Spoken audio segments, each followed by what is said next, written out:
पढ़ाओ। हाँ थोड़ा बिछाइए ना आप। बिछा जाओ ना यार तुम लोग। बेटी बचाओ।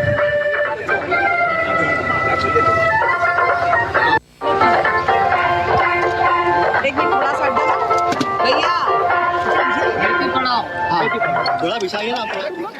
അർജുൻ പീതാംബരനാണ് നമ്മുടെ കൂടെയുള്ളത്. അർജുൻ, ഇത് കാണുമ്പോൾ ചോദിക്കും, മനുഷ്യരല്ലേ, പലപ്പോഴും എല്ലാവർക്കും തെറ്റുന്നതാണല്ലോ എന്ന്. പക്ഷെ അത് രാഷ്ട്രീയക്കാരാവുമ്പോൾ സ്വാഭാവികമായിട്ടും ജനങ്ങൾ അതിനെ ചോദ്യം ചെയ്യുക തന്നെ ചെയ്യും. പ്രത്യേകിച്ച് ഇത്രയും വലിയൊരു പദ്ധതി, എനിക്ക് തോന്നുന്നു ഏതോ ഒരു ഫംഗ്ഷന് ഇടയിൽ കൂടിയാണെന്ന് തോന്നുന്നു ഇങ്ങനെ ഒരു തെറ്റും സംഭവിച്ചിരിക്കുന്നത്. സ്വാഭാവികമായിട്ടും ജനങ്ങൾ അത് ചോദ്യം ചെയ്താൽ യാതൊരു തെറ്റുമില്ല. പൂജ രാഷ്ട്രീയക്കാരാണ് എന്നുള്ളത് കൊണ്ട് മാത്രമല്ല, ബേട്ടി ബച്ചാവോ ബേട്ടി പഠാവോ ആ ഒരു മുദ്രാവാക്യത്തിന് ഇന്നത്തെ രാഷ്ട്രീയ സാഹചര്യം വെച്ച് നമ്മുടെ രാജ്യത്ത് എത്രത്തോളം പ്രാധാന്യമുണ്ട് എന്നുള്ള കാര്യം എല്ലാവർക്കും അറിയാവുന്നൊരു കാര്യമാണ്. അത് തന്നെ ഒരു ഔദ്യോഗിക പദവിയിലുള്ള വ്യക്തി, അതും വനിതാ ശിശുക്ഷേമ സഹമന്ത്രിയാണ് ആ വാക്ക്, ആ മുദ്രാവാക്യം തെറ്റ് ചെയ്തിരിക്കുന്നത്.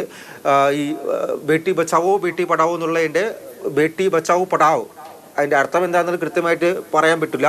അങ്ങനെയാണ് അവർ എഴുതി വെച്ചിട്ട് പോയത്. മാത്രമല്ല ഇവർക്ക് വിദ്യാഭ്യാസത്തെ സംബന്ധിച്ച് ട്രോളുകയാണോ അല്ലെങ്കിൽ അങ്ങനെ അവരെ ട്രോളി ഒരു വിമർശനമായിട്ട് ഉന്നയിക്കാൻ പറ്റുമോ എന്ന് ചോദിച്ചു കഴിഞ്ഞാൽ, അവരുടെ നാമനിർദ്ദേശ പത്രികയിൽ, അതായത് തിരഞ്ഞെടുപ്പിൽ മത്സരിക്കാൻ വേണ്ടിയിട്ടുള്ള നാമനിർദ്ദേശ പത്രികയിൽ അവർക്ക് രേഖപ്പെടുത്തിയിരിക്കുന്നത് +2 ആണ് അവരുടെ വിദ്യാഭ്യാസം എന്നുള്ളതാണ്. ബേട്ടി ബട്ടാവോ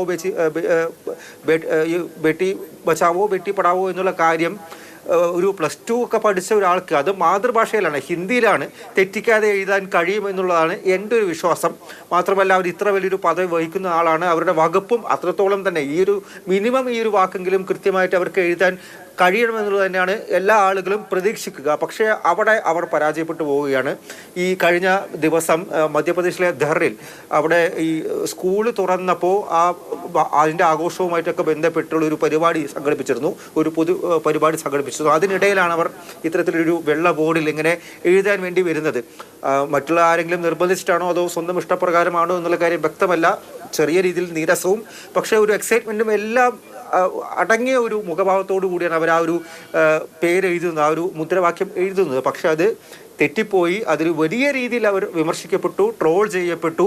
കോൺഗ്രസ് എല്ലാം തന്നെ വലിയ രീതിയിലാണ് അവർക്കെതിരെ വിമർശനം ഉന്നയിച്ചത്. പക്ഷേ അതിനപ്പുറത്തേക്ക് BJP ആ കാര്യം കുറച്ചുകൂടി വളർത്തി. അത് ജാതി അധിക്ഷേപം അടക്കമുള്ള കാര്യത്തേക്ക് BJP അതിനെ കൊണ്ടുപോയി. കാരണം അവർ ഒരു പട്ടികവർഗ കമ്മ്യൂണിറ്റിയിൽ നിന്നും വരുന്ന ഒരു വ്യക്തിയാണ്. അപ്പോൾ അവരെ ഒന്നടങ്കം വിമർശിക്കുന്ന ഒരു നടപടിയാണ് കോൺഗ്രസിൻ്റെ ഭാഗത്തു നിന്നും ഉണ്ടായിരിക്കുന്നത് എന്നുള്ള തലത്തിലേക്കടക്കം BJP ഇപ്പോൾ പോയിട്ടുണ്ട്. പക്ഷേ ഔദ്യോഗിക പദവി വഹിക്കുന്ന ആൾ ഈ ഒരു കാര്യമെങ്കിലും തെറ്റിക്കാതെ എഴുതണമെന്നുള്ള കാര്യം തന്നെയാണ് കോൺഗ്രസും മറ്റ് ആളുകളെല്ലാം തന്നെ വിമർശനത്തോടെ പറയുന്നത്. തീർച്ചയായിട്ടും ഈ ബേട്ടി ബച്ചാവോ ബേട്ടി പഠാവോ എന്നുള്ള കാര്യത്തിൻ്റെ ഒരു പ്രാധാന്യം അത് ഉൾക്കൊണ്ട് തന്നെ നമ്മുടെ രാജ്യത്ത് ഒരു സഹമന്ത്രി ഔദ്യോഗിക പദവി അത്രയും വലിയൊരു പദവി മാത്രമല്ല, ഈ വനിതാ ശിശുക്ഷേമ വകുപ്പ് കൂടിയാണ് അവർ കൈകാര്യം ചെയ്യുന്നത്. തീർച്ചയായിട്ടും ഇത്തരം കാര്യങ്ങൾ വിമർശിക്കപ്പെടേണ്ടത് തന്നെയാണ് പൂജ.